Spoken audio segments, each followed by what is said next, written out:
Wow. Hi. Can you guys believe that I was just walking through Spain and all of a sudden this guy came up to me and he just asked if I wanted to be in this portrait? I guess the person that was supposed to be in it got sick or something. Yeah, I think that he's about ready to take a break though. So we'll go ahead and go into our next set of lessons. Alrighty. Where were we? We are wrapping back up with our mediums unit. Our first one we're going to go over in lesson 11 is going to be photography. A lot of people just like metaphorically called photography drawing with light. So that's how I would like for you to think about it as well. If it helps you to think about it this way, anything that is photographed has to be informed by the light. So without the light, without the exposure to a light, you really wouldn't have any information in your photography.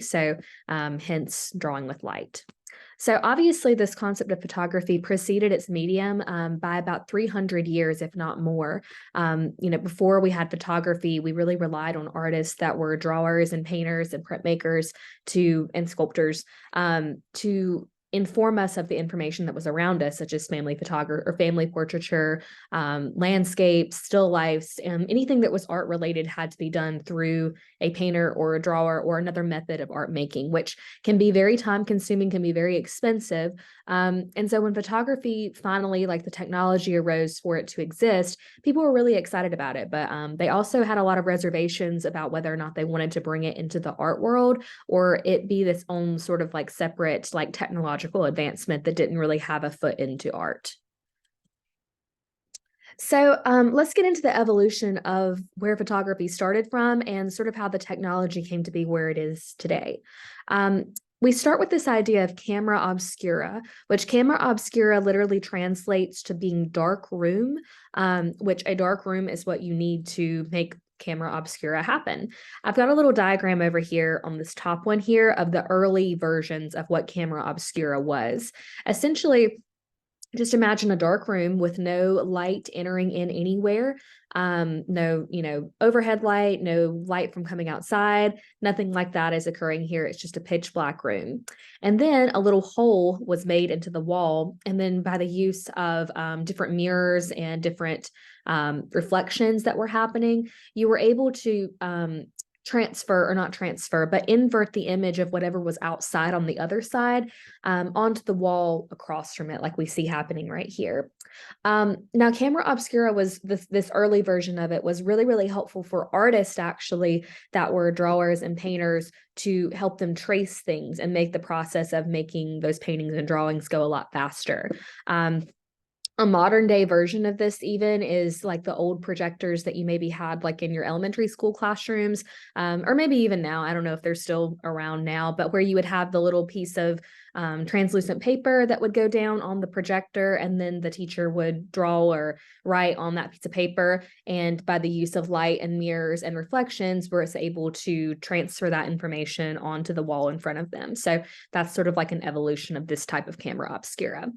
But this was a really, really helpful method of, helping artists, transfer information and trace a lot easier, and, get the process of art making moving along a lot faster. However, there was no way in order to like make this image permanent or like to permanently transfer the image onto another copy of something. You had to, use a drawing process or use a painting process in order to get that information. Then came the chemical development of photography. We see this piece here. It's done in 1826. It's the first vague photographic image, and it was captured by the artist Napis. The way that the chemical development started is with film photography. If you know about film photography, it still is something that exists today. Even like the little Instax cameras that you can buy, pretty much anywhere that are the bright colors, use some sort of chemical development in order for the film to develop. But way back when this first started, you had to use a sensitized pewter plate that had been exposed to the light for over 8 hours to capture all of the light entering into the lens. And then that information, that light was literally burned into the plate, like the metal plate that you would have. And obviously there are several issues going along with this. The first one being the time that it takes. So, if you are going to have to expose the lens for over 8 hours, or 8 hours even, nothing could move while that 8 hour window was going on. So, capturing things like people and stuff that's not really fit for not moving for long periods of time was not really possible. We do have this scene here. There's like little change happening other than the light changing from, being earlier to later. But this is one of our first images that we see. And obviously it just lends itself to black and white, really high contrast.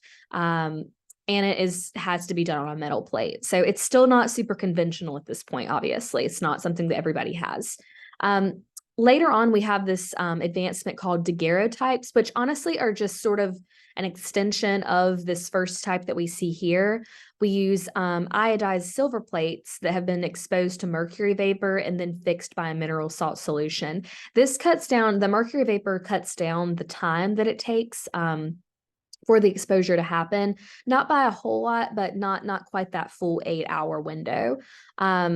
But, again, only really stationary objects are recorded due to the long exposure times, which is, if you have seen, photographs that are from like the Old West or just really old portraiture before, the reason that a lot of those people have just like the kind of blank expression on their face, like they're not really smiling or frowning, but they're just sort of, their face is relaxed. It's because they had to sit there for a very long time. And so, holding a smile like with your teeth bared for 6 hours is just not really doable.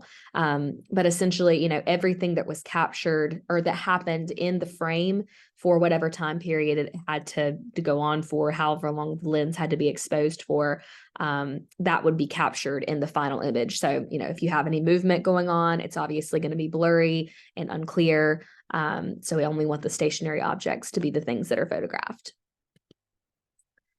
So I talked a little bit earlier about how photography was really kind of segregated from being a art form, and more so was just thought about as being a technological advancement. So let's talk about portrait photography and sort of the evolution from that. So initially, obviously, portrait photography was one of the things people sought after the most when we see the advancement of cameras, being something that we can do, because they are, while they are still very expensive to have your portrait taken with a camera, it's not quite as expensive as having an oil painting done of you. So that helped out a lot with the sort of, what we were using photography for early on. However, later on, some artists decide to, or photographers, artists kind of like, pushing the boundaries, start to stage different like scenes and different stories and events that are happening like in books and plays and things like that. And they start to take some creative liberty. They're not just trying to capture what's directly in front of them. They're trying to tell a story, which will then lead us into our more like, art making side of photography. But the reason the public is initially reluctant to accept photography as an art medium is that they didn't consider it to be handmade in the way that like drawing and sculpture and painting were, where it's a very hands-on process. It seems like with photography, the artist is sort of removed from the actual work itself. The camera is the thing that's doing the work. However, there's this guy, Alfred Steiglitz, who he is a gallery director and manager, and is just a big name already in the art world with painting and drawing and just like the different, kind of biennials and shows and galleries and exhibitions and things going on in New York during the time. He also is married to Georgia O'Keeffe, who is a big name in the Impressionist movement during that time. And so he's a good kind of resource, good networking for this new medium to, be taken seriously as an art movement. So he curated a photography exhibition in 1902 and collected the works from over 30 photo artists to be in this exhibition. It was very successful, and it did put photography on the New York art scene that he was in. And, even today we link it back to this exhibition that really took photography as being just a technological advancement and something that's used for, taking portraits and things like that into being an actual art medium. So let's talk a bit about photography and its impact on social change as well, because just like with printmaking, photography is a great medium to use to advocate for things, to bring awareness to things, and initially to bring like a vehicle of truth to something. So visual statements of photography are more believable than any other medium. That's important to know, especially early on when we don't have the ability to digitize things and to edit things in Photoshop. If you take something with film, whatever it is that you saw in front of you, that's the way it's going to look with the film. You can't edit it or, Photoshop things or crop things. Whatever is in front of you is what you get. And it lends itself to documentation to bring awareness of events. The example I have here is a really early example. It was done in 1890. It's called 5 Cents a Spot. And the photographer was Jacob Riz, who was a journalist, actually, and a social advocate or activist. He really didn't consider himself to be like in the art world. He wouldn't show his work probably in the Alfred Stieglitz exhibition, for example. But this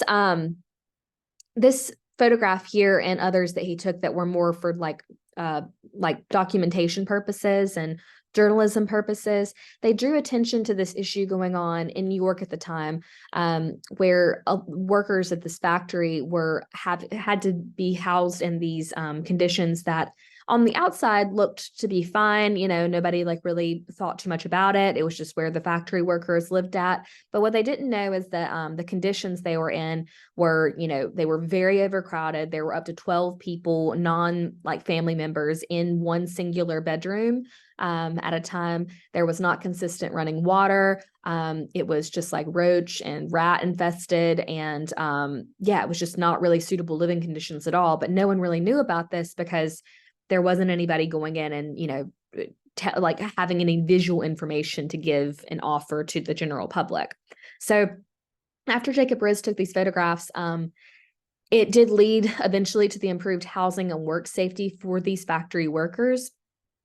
Because once they got out into the public and, were published, people were really angry about it and were like, what are you guys going to do about this? And so they had to make change happen. Additionally, we see in this photograph here a later development of the flash photography being used to illuminate dark spaces and to help us better draw with light, if you will, because, in this room where there's, very little light sources and you try to take a picture, obviously you're not really going to capture very much if you don't have like an additional light source to help you with that. So let's talk about the digital revolution and how that really factored into photography as a medium and really just changed the game in general for how we viewed photography. So the chemical photographic negative began to go out of style in a way. And so in the late 50s, we see the first digital photography examples being shown. The first one specifically is an analog photo done in 1957 in NBC Studios. And this is just a forewarning. Sorry, you have to see this picture. It's the first example of a digital photograph, but it is very creepy. This is it. This is the creepy baby. And this was the first photo that was captured or actually scanned by a staff member at NBC, Russell Kirch. And so he is credited with the first digital photograph ever. Some things to note with digital photography is that because it is not film, it can be put into software programs, it can be put into the computer to then be edited. So think about it this way if it makes it easier for you. Film photography deals with just the light and like chemicals, whereas digital photography deals with pixels. It's not the same like transfer of information, if you will. It still depends on light for sure, but we're capturing it digitally with pixels over with digital photography, and we're capturing it with chemicals and literally developing the film through the light, like in real time over on the film side. So with the pixels, you can edit those to be what you want to. You can, make things look bigger or smaller. You guys have seen all the stuff in the news today about like the deep fakes and, swapping people's faces onto other people's bodies and all of this kind of thing. And yeah, it's really no longer holds up as being like a vehicle of truth as film photography was for a very long time. Additionally, just the specialness of photographs is kind of reduced. I know that early on I talked about how people were reluctant to accept photography as an art medium. But there was some handheld, like handmade quality to photographies because you still had to go through this development process, expose the piece to chemicals. It was more of a process, I guess. It was more of a skill and an art form that you learned over time.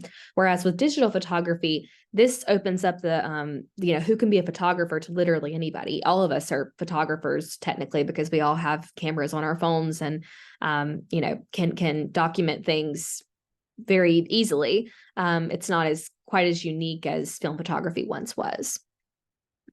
So I do want to talk about an artist, though, who is really playing with this idea in digital photography that what you see isn't always the truth. His name is Jeff Wall, and he creates these vividly real yet staged photographs. You may not even notice it in this picture here. The boy that's falling here, it just feels so like in place with this photograph that like it sort of just blends into the like what's actually occurring here. He really challenges his audience, though, to find where the era is, and if there even is one. He's a just master at editing these photos and creating like a vivid, real effect of realism. So he challenges his audience by blowing up the photos after he prints them off to 8 by 10 feet to let us really analyze, and like look closely at something, whether than it being really small, and the details can kind of get more hidden that way. But this piece here is called Boy Falls from a Tree. It seems documentary. It seems like something just like a candid, like, just took this as it was occurring. But this is actually a layering of images on top of one another, and then editing of light and, the overlapping process and creating shadows and, creating the same like structure of the two photographs together. And so it's really well done. Okay, that summarizes lesson 11 on photography.